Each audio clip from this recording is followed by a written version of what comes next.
जय हिंद दोस्तों। आज हम लोग पढ़ेंगे अंग्रेजी फ्रांसीसी संघर्ष के बारे में और इसी को बोलते हैं कर्नाटक युद्ध। क्या है ये कर्नाटक युद्ध, क्या है ये अंग्रेजी फ्रांसीसी संघर्ष, इसके बारे में हम लोग जानेंगे।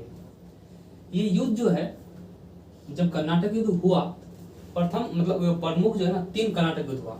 कौन सा? प्रथम कर्नाटक युद्ध, द्वितीय कर्नाटक युद्ध और तृतीय कर्नाटक युद्ध।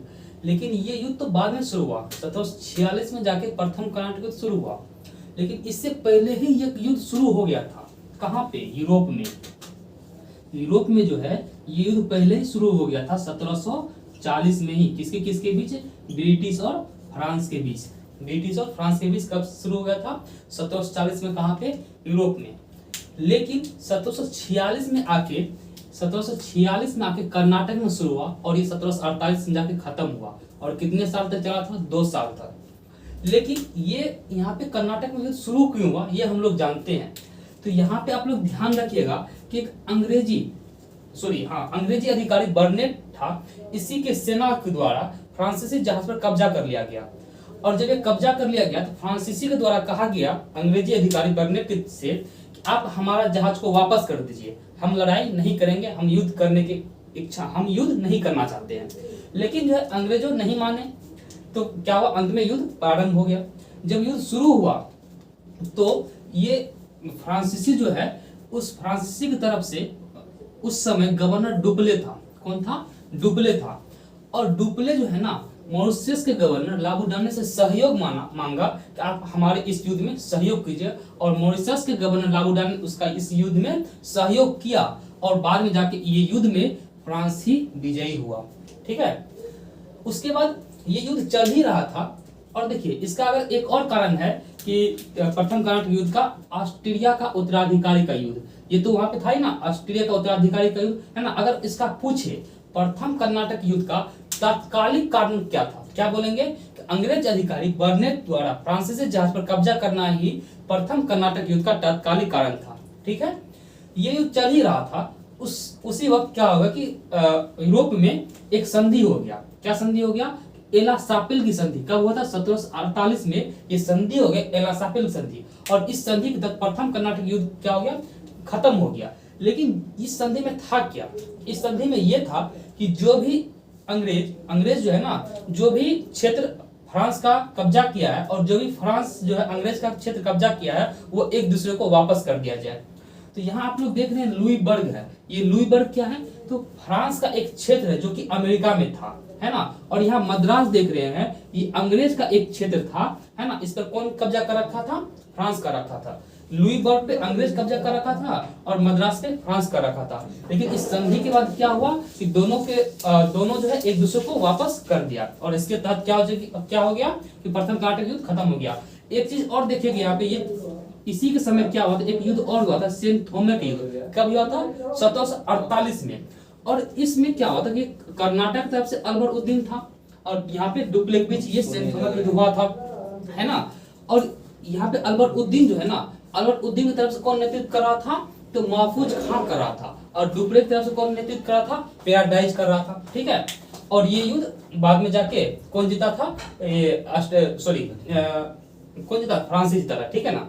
उसके बाद ये एला सापेल की संधि के तहत क्या होगा? प्रथम कर्नाटक युद्ध समाप्त हो गया। उसके बाद हुआ द्वितीय कर्नाटक युद्ध।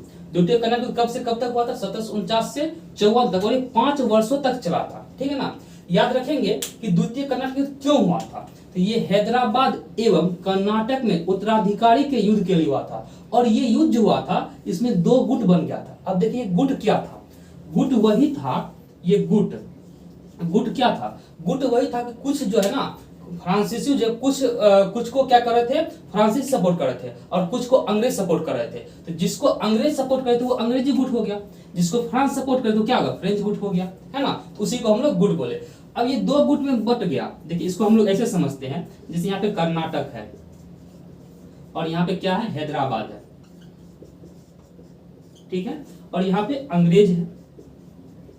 ठीक है। और यहाँ पे क्या है? यहाँ पे फ्रांस है। जो उस समय कर्नाटक की तरफ से था वो कौन था? वो अकबर उद्दीन था। और यहाँ पे कौन था? हैदराबाद में अंग्रेज की तरफ से कौन था? तो हैदराबाद में नासिर जंग था। ठीक है। यानी कि क्या हुआ, नासिर जंग और अकबर उद्दीन का कौन सपोर्ट करा था, अंग्रेज करा था। फ्रांस की तरफ से कौन था कर्नाटक में, तो चंदा साहेब था। और फ्रांस की तरफ से हैदराबाद में कौन था, तो मुजफ्फर जंग था, ठीक है। तो यानी कि मुजफ्फर जंग और चंदा साहेब को कौन सपोर्ट करता, फ्रांस करा था। नासिर जंग और अकबर उद्दीन का कौन सपोर्ट करता, अंग्रेज करा था। एक चीज यहाँ पे ध्यान रखिएगा, अंग्रेज उसी का सपोर्ट करा था जो सत्ता में था, अंग्रेज उसी का सपोर्ट करा था जो सत्ता में था, और फ्रांस उसी का सपोर्ट करा था जो सत्ता में नहीं था, ठीक है। ये पॉइंट याद रखिएगा।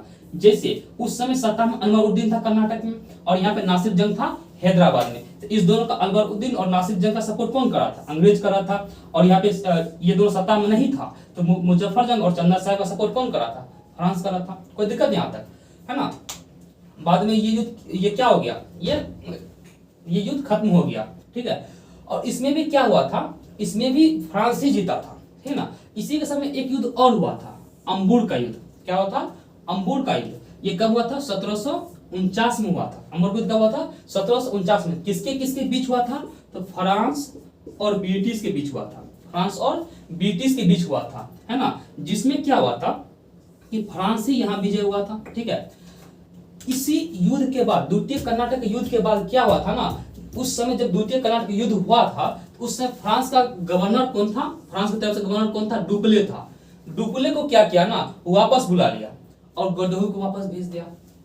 यहाँ पे ध्यान दीजिएगा, अगर उस वक्त डुप्ले को वापस नहीं बुलाता तो आज का इतिहास कुछ और होता, क्योंकि वहां पे डुप्ले एक योग्य अधिकारी था, है ना, उसके पास योग्यता थी, है ना। लेकिन इसकी योग्यता को वो लोग फायदा नहीं उठा पाए और उसको वापस बुला लिए और गोडोई को वापस भेज दिए। और देखिए यहाँ से जाहिर सी बात है, गोडोई को, वो भारत अभी भी आए हैं, वो भारत को उतने अच्छे से जान नहीं पाए, है ना। भारत जब तक जानेंगे नहीं तो उस पर कोई भी कार्य कैसे कर सकते हैं। तो गोडोई क्या हुआ, वहां पे उतना अच्छा शासन नहीं, मतलब उतना अच्छा शासन नहीं कर सका और असफल रहा। जब ये गोडोई को भेजा तो उसी के गोडोई के बारे में डुप्ले एक लाइन लिखते हैं कि अपने देश के विनाश और सम्मान पर तुमने हस्ताक्षर कर दिया। डुप्ले लिखते हैं गोडोई के बारे में, अपने देश के विनाश और सम्मान पर तुमने हस्ताक्षर कर दिया, ठीक है। और उसी के बाद एक संधि होगी, पौंडीचेरी की संधि। और ये कब हुई थी पौंडीचेरी की संधि, 1755। इस संधि में क्या था, तो इस संधि में कहा गया, अंग्रेज और फ्रांस के बीच ये संधि हुआ था। इस संधि में कहा गया कि हम लोग एक दूसरे के कार्य में हस्तक्षेप नहीं करेंगे, है ना। और अंग्रेज और फ्रांस के बीच ये भी तय हुआ कि हम लोग कोई भी भारतीय उपाधि को धारण नहीं करेंगे, ठीक है। तो उसके बाद जब ये संधि हो गया और ये बात कहेगी उस संधि में, इसके तब द्वितीय कर्नाटक युद्ध भी समाप्त हो गया। अब आते हैं तृतीय कर्नाटक युद्ध हुआ, है ना। तृतीय कर्नाटक युद्ध कब हुआ, 1756 से 63 में। ये 7 वर्षों तक चला था। तृतीय कर्नाटक युद्ध कितने वर्षों तक चला था, 7 वर्षों तक चला था। देखिए तृतीय कर्नाटक युद्ध हुआ क्या था, तृतीय कर्नाटक युद्ध हुआ क्यों था, तो सप्तवर्षीय युद्ध यूरोप में। कौन सा युद्ध, सप्तवर्षीय युद्ध यूरोप में। इसी के वजह क्या हो गया था, तृतीय कर्नाटक युद्ध हुआ था। कब से कब होता हुआ था, तो 1756 से 63। याद रखिएगा ये कर्नाटक युद्ध क्यों होता है, मतलब यहाँ पे कर्नाटक युद्ध क्यों हो रहा था। ये कर्नाटक युद्ध इसलिए हो रहा था कि जिस तरह से, जैसे फ्रांस और ब्रिटिश यूरोप में लड़ते थे ना, वहां पे कोई उसका यदि युद्ध हो रहा था तो जो भी उसका अधिकारी भारत में है वो भी आकर्षण क्या होते थे, लड़ने लगते थे। देखिए यहाँ पे जो सप्तवर्षीय युद्ध हुआ था यूरोप में, इसी वजह से क्या होगा कि भारत में भी लड़ने लगे। तो जो भी अधिकारी, जो भी फ्रांस में लड़ाई स्टार्ट हुआ, वहां पे क्या होगा, कर्नाटक में, भारत में क्या हो जाएगा, वो लड़ाई स्टार्ट हो जाता था। इसी समय एक युद्ध हुआ था, वांडीवास का युद्ध। कौन सा युद्ध हुआ था, वांडीवास का युद्ध। कब हुआ था, 22 जनवरी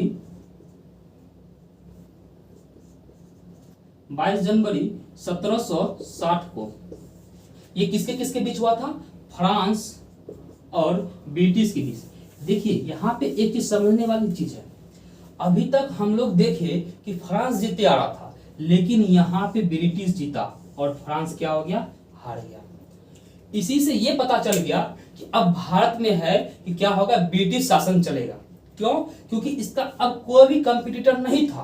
कैसे, देखिए यहाँ पे 1758 में एक युद्ध हुआ था। कौन सा युद्ध, स्वाली का युद्ध हुआ था।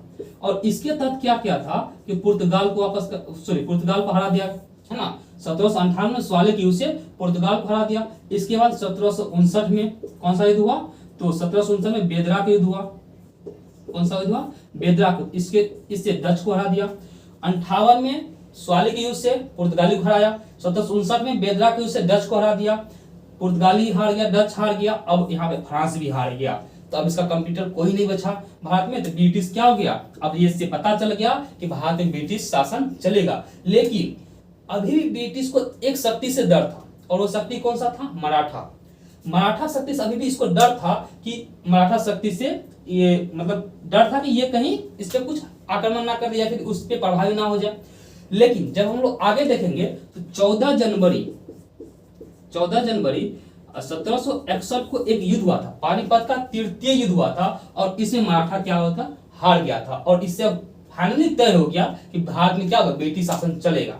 एक चीज याद रखिएगा, यहाँ पे चंदा साहेब है ना। ये चंदा साहेब कौन था? तो ये चंदा साहेब जो है ना, दोस्त अली का दामाद था।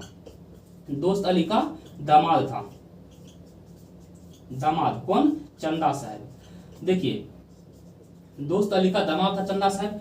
ये दोस्त अली जो है ना, दोस्त अली को क्या किया था कि जब अरबों द्वारा आक्रमण हुआ था, दोस्त अली को मार दिया गया था, और ये इसके दामाद को, चंदा साहब को बंदी बना लिया गया था। इसको बंदी बना लिया था, लेकिन बंदी बनाया था अरबों ने, लेकिन इसको रिहा कर दिया था किसने? मराठा ने रिहा कर दिया था। तो वही चंदा साहब ये है ना, ये वाला वही चंदा साहब है, ठीक है, याद रखिएगा।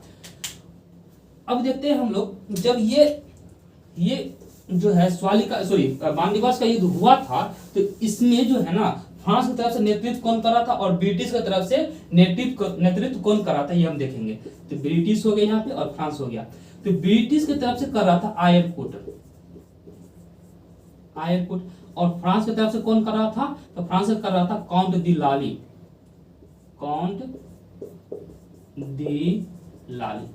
ठीक है।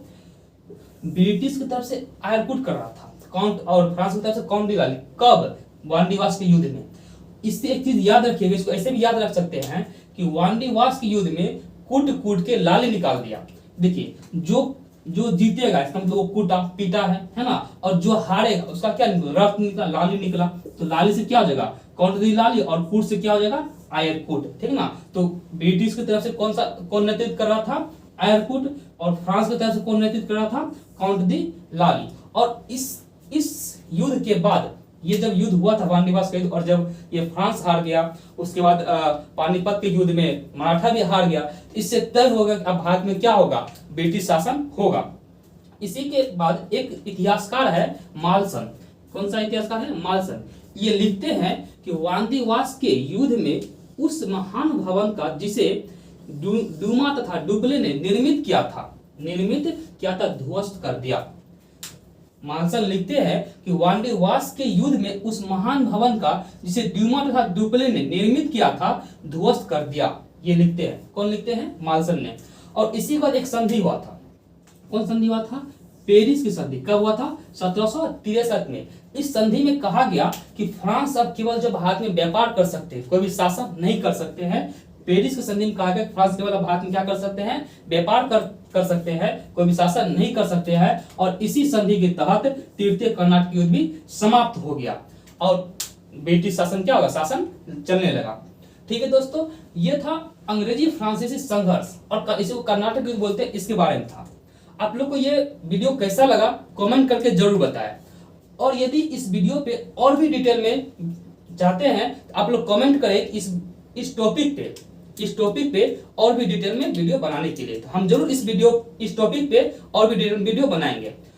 आप लोग नेक्स्ट किस टॉपिक पे वीडियो चाहते हैं आप लोग कमेंट करें, और उस टॉपिक पे नेक्स्ट